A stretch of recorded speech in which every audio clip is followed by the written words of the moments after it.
కర్కాటక రాశికి 8 ఆదాయం 2 ఖర్చు, మరి 7 రాజపూజ్యం 3 రాజావమానం. విశ్వావసునామ సంవత్సరం గోచార ఫలితాలు చెప్పుకుందాం. ఈ గోచార ఫలితాలు విశ్వావసునామ సంవత్సరానికి మేషరాశిలోకి ఈ 30వ తారీఖు శని రావటం 12వ రాశికి వచ్చాడు. అయితే ఈ మేషరాశికి ఏలునాటి శని ప్రారంభం అయింది. ఈ ఏలునాటి శని సంవత్సరాలతో కూడా ప్రారంభమవుతుంది. అందులో మరి 30వ తారీఖున 6 గ్రహాలు ఒకచోట చేరినాయి. షడ్గ్రహ కూటమి కాబట్టి ద్వాదశాంతో వ్యయోరిప, ద్వాదశంలో ఎక్కువ ఖర్చులు ఉంటాయని చెప్పి ఉన్నది.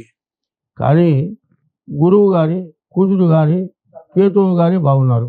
కర్కాటక రాశి కర్కటస్య నిశాకర, కర్కాటక రాశికి అధిపతి చంద్రుడు అయినాడు. ఈ రాశి వాళ్ళకి ఏ గ్రహాలు కూడా బాగాలేవు. ఒక్క గురువు కేతువు తప్పితే 9 గ్రహాల్లో 2 గ్రహాలే బాగున్నాయి. మిగతా గ్రహాలు ఏమీ బాగాలేవు. ఈ రాశి వాళ్ళు మరి లగ్నరీత్యా పుట్టిన జన్మ లగ్నరీత్యా జాతకం చూపించుకోవాలి. కాబట్టి ఈ రాశి వాళ్ళు సంవత్సరం ప్రారంభం నుంచి కూడా సమస్యలు ఎక్కువ కావటానికి అవకాశాలు కనబడుతున్నాయి. కాబట్టి ఇందులో చదువుకునే పిల్లలకి, ఉద్యోగం చేసుకునే వాళ్ళకి తప్పితే మిగతా వాళ్ళకి ఎవ్వరికి కూడా పూర్తిగా బాగాలేరు.